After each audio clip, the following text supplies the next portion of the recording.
Hadis pertama dari Anas bin Malik berkata, kami mengejar seekor arnab atau kelinci di Mari Azaran. Ia lari, orang-orang berusaha keras menangkapnya, dan akhirnya merasa letih. Sementara kemudian aku mampu mengejar dan menangkapnya. Aku menghampiri Abu Thalha dan ia menyembelihnya. Kemudian ia membawakan Rasulullah dengan paha bagian depan dan paha bagian belakangnya, dan beliau menerimanya. Hadis ini diriwayatkan oleh Bukhari. Penjelasannya, Maru Azaran adalah nama tempat yang berjarak sejauh 1 barit atau 11 atau 16 mil, terletak di sebelah utara kota Mekah. Bila dibandingkan dengan ukuran jarak sekarang ini, kurang lebih 30 km. Daerah ini dikenal dengan sebutan Wadi Fatimah. Abu Thalha, ia adalah Zaid bin Sahl. Sahabat ini termasuk nakib atau wakil kabilah dari Ansor yang menghadiri malam Baiat Aqobah. Fikul hadisnya yang pertama, halalnya daging kelinci. Ia termasuk thayyibat atau makanan yang baik lagi halal, dan para ulama telah sepakat tentang kehalalnya. Daging kelinci juga boleh digunakan sebagai hadiah. Yang kedua, diperbolehkannya mengejar binatang buruan dan lari untuk menangkapnya. Ketiga, binatang buruan menjadi hak milik melalui tangkapan. Yang keempat, Nabi Shallallahu Alaihi Wasallam menerima hadiah, baik yang banyak maupun sedikit. Kelima, saling memberi bingkisan merupakan kebiasaan Nabi Shallallahu Alaihi Wasallam, sebab dapat mempererat tali kasih sayang antar manusia. Semestinya, semangat ini perlu dihidupkan di tengah umat Islam, terutama kepada para kerabat. Keenam, bolehnya menerima hadiah daging dari hasil buruan. Yang ketujuh dan yang terakhir, hadis ini juga menjadi dalil disyariatkannya pemberian hadiah dan menerimanya.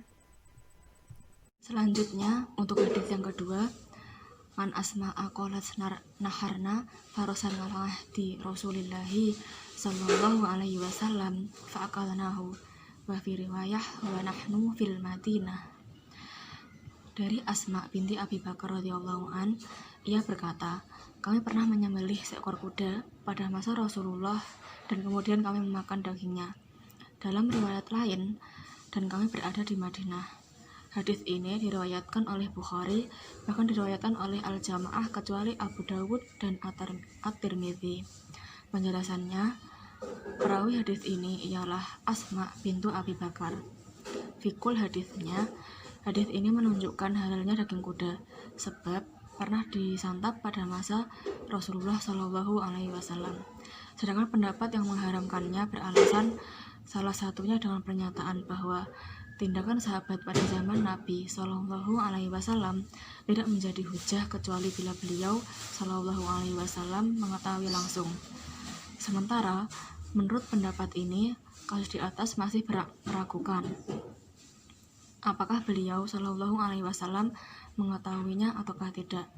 Ditambah lagi hadis di atas bertentangan dengan hadis An Khalid bin Al-Walidi anna Rasulullah Shallallahu Alaihi Wasallam naha an akli lukhulil khayli wal bighali wal hamiri wa kulli dhi nabim min misiba.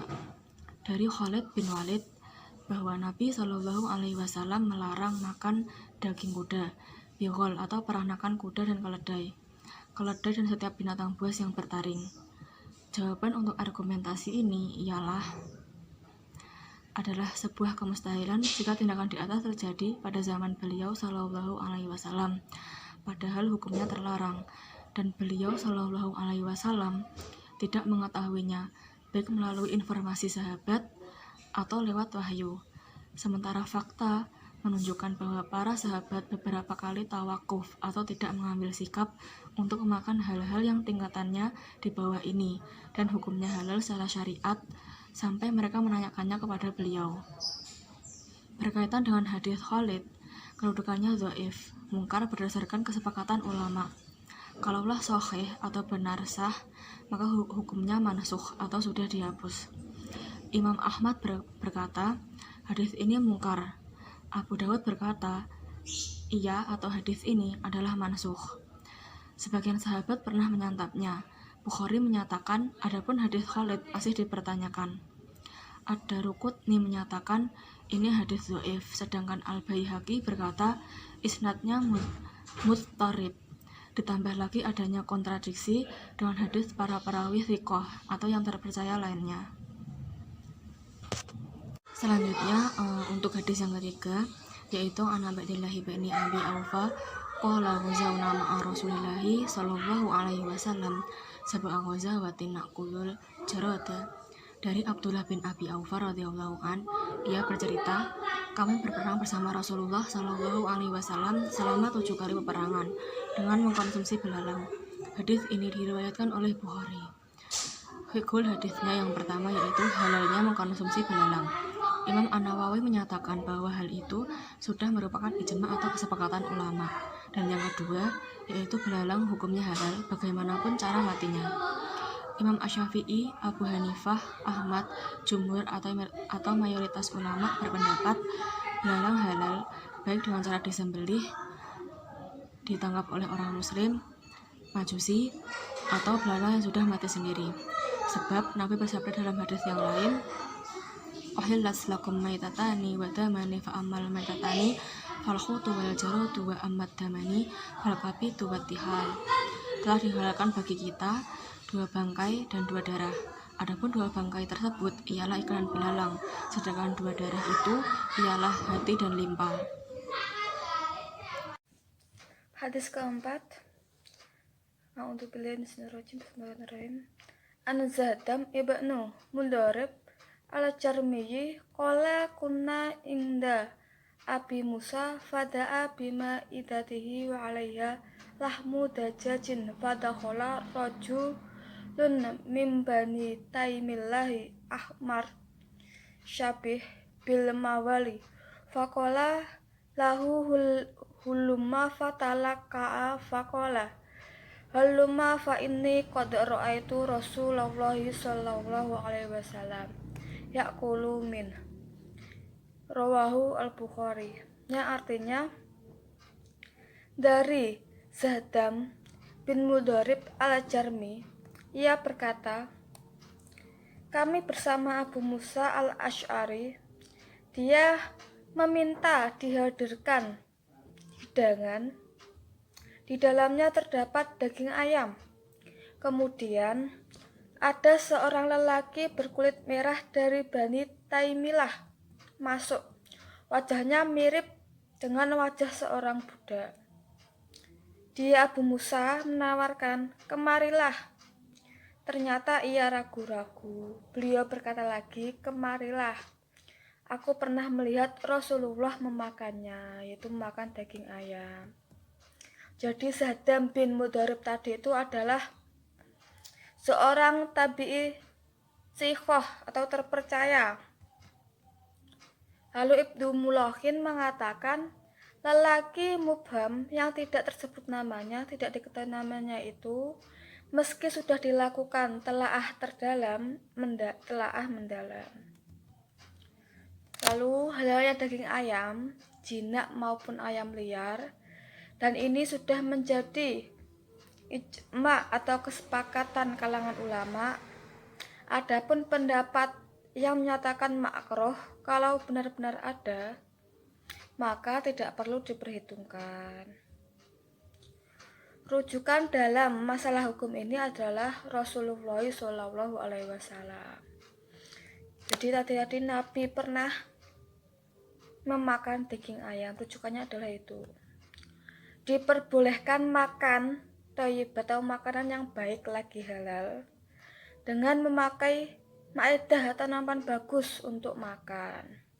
Dan ini tidak bertentangan dengan semangat zuhud. Justru orang yang meninggalkan kehidupan mewah dengan dalil agama, maka ia tidak berada di atas al-haq atau kebenaran. Namun jangan sampai menjadi kebiasaan sehingga akan terfitnah nantinya. Lalu yang terakhir, diperbolehkan mengundang tamu dan kawan untuk makan dalam maidah. Hadis kelima yang terakhir kami jelaskan adalah An Ibni Abbas anna Nabiyya sallallahu alaihi wasallam qala idza akala ahadukum fala yamsah yadahu hatta yal aqoha au yul ikoha. Rawahu Bukhari. Dari Ibnu Abbas radhiyallahu anhu, sesungguhnya Nabi Shallallahu alaihi wasallam bersabda, jika ada salah seorang dari kalian makan, maka janganlah mengelap tangannya sampai ia menjilatnya atau menjilatkannya kepada orang lain. Hadis ini diriwayatkan oleh Bukhari.